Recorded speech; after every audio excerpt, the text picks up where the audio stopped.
Hello friends, आज class 10 से topic लिया है मैंने ट्रिग्नोमेट्री। एक बहुत ही बढ़िया क्वेश्चन लिखा है।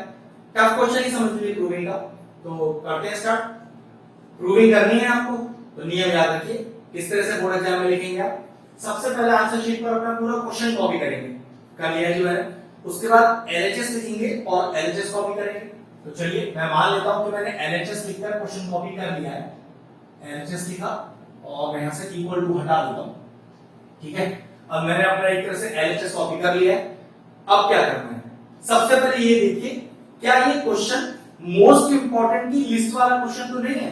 अब आप कहेंगे सर मोस्ट इंपॉर्टेंट की लिस्ट कोई अलग से बनी हुई है, तो जी हाँ, पूरी ट्रिग्नोमेट्री में 7-8 क्वेश्चन मोस्ट इंपॉर्टेंट कैटेगरी में आते हैं जिनको करने का एक अपना ही ट्रिक है, एक अपना ही लॉजिक है। वो रेगुलर ट्रेंड की तरह से नहीं होते हैं। और उन क्वेश्चनों को अगर आपको जानना है तो हमारी प्लेलिस्ट में जाइए, इंपॉर्टेंट क्वेश्चंस आपको उसके अंदर मिल जाएंगे जिनको करने का एक अलग ही तरीका है। ये उस इंपॉर्टेंट क्वेश्चन की लिस्ट में नहीं है, तो ऑब्वियसली इसको करने का कोई एक पेटेंटेड मेथड नहीं है, बस सारे क्वेश्चनों की तरह से सॉल्व करेंगे। तो नियम ये है कि अगर ये क्वेश्चन वेरी इंपॉर्टेंट के क्वेश्चन के लिस्ट में नहीं आता है तो कुछ मत कीजिए, सारी टर्म्स को साइन और कॉस की टर्म में खोलने की कोशिश करें। अब आप कहोगे सर ऑलरेडी क्वेश्चन पूरा साइन कॉस की टर्म में खुला ही हुआ है, तो कुछ करने की जरूरत नहीं है, सॉल्व कीजिए, एलसीएम लीजिए, रैशनलाइज कीजिए, कुछ भी करिए, लेकिन अब और आगे कुछ नहीं करना क्योंकि ऑलरेडी क्वेश्चन साइन कॉस में खुला हुआ है। तो ध्यान से देखो, दो फ्रैक्शन नंबर के बीच में प्लस, दो फ्रैक्शन नंबर के बीच में माइनस, तो गारंटीड है कि यहां मुझे एलसीएम लेना पड़ेगा। और ध्यान रखिएगा ये दोनों ब्रैकेट के बीच में मल्टीप्लाई है, एक ब्रैकेट अलग से होगा, एक ब्रैकेट अलग से होगा और फिर इनमें लास्ट में जाकर कुछ मल्टीप्लाई हो जाएगा। ठीक है, चलिए तो सबसे पहले एलसीएम लेते हैं। कितना आएगा एलसीएम, तो चेक कीजिए, एलसीएम आ जाएगा पूरा sin a और 1 प्लस cos a। ठीक है, अब ये एलसीएम लेना तो 10th स्टैंडर्ड के लिए बहुत इजी है, आराम से ले सकते हैं। अब इस पूरे 1 प्लस cos a में कौन सा टर्म मैच नहीं हो रहा, तो कह सकते हैं कि 1 प्लस cos a से 1 प्लस cos a मैच हो रहा है, sin a मैच नहीं हो रहा, तो sin a लिखिए और इनटू ऊपर वाला नंबर, ऊपर क्या लिखा है sin a, तो ये हो गया टोटल आपका sin स्क्वायर a। अब sin a से यहां कौन सा टर्म मैच नहीं हो रहा, sin a से sin a मैच हो गया, क्या मैच नहीं हो रहा, 1 प्लस cos a और इनटू ऊपर वाला न्यूमरेटर वो भी 1 प्लस cos a, तो ये कितना हो गया 1 प्लस cos a का होल स्क्वायर। ये सिंपल एलसीएम लिया गया है। अगर एलसीएम आपको अपने तरीके से कुछ आता है तो वैसे भी ले सकते हैं। ठीक है, नेक्स्ट ब्रैकेट, इसका एलसीएम बिल्कुल ये पूरा का पूरा एलसीएम ही आ जाएगा आपके पास, तो 1 माइनस का sin a और cos a, जैसे यहां लिया गया था एग्जैक्टली यहां भी लूंगा। वो कैसे, 1 माइनस sin a से कौन सा टर्म मैच नहीं हो रहा, 1 माइनस sin a से 1 माइनस sin a तो मैच हो रहा है, तो क्या मैच नहीं हो रहा, cos a, एक तो cos a आएगा इनटू ऊपर वाला न्यूमरेटर, तो 2 cos a हो गए, तो cos square a minus bracket लग जाना चाहिए माइनस के लगा के। अब cos a से कौन सा टर्म मैच नहीं हो रहा, cos a से cos a मैच हो रहा है, क्या नहीं हो रहा, 1 माइनस sin a, एक तो 1 माइनस sin a आएगा इनटू ऊपर वाला न्यूमरेटर वो भी 1 माइनस sin a, तो भाई होल स्क्वायर आ जाएगा।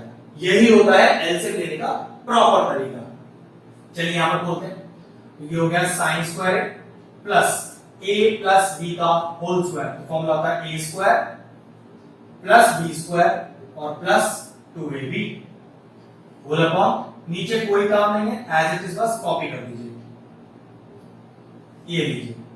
सेम उसी तरह से वहां पर भी cos स्क्वायर में तो कुछ नहीं कर पाएंगे आप, माइनस लगाकर चेक करिए, 1 माइनस sin a का होल स्क्वायर, तो a माइनस b का होल स्क्वायर, तो a square plus b square minus का 2ab whole upon 1 minus sin a as it is लिख दीजिए और cos a as it is लिख दीजिए।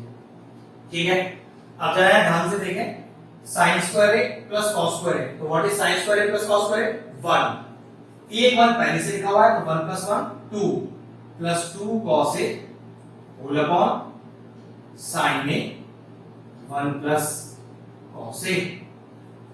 इधर ब्रैकेट खोलते हैं तो माइनस लग रहा है ब्रैकेट के बाद, सारे साइन चेंज करने पड़ेंगे, तो cos स्क्वायर a माइनस का 1 माइनस का sin स्क्वायर a और प्लस का 2 sin a whole upon e as it is 1 minus का sin a और इनटू cos a।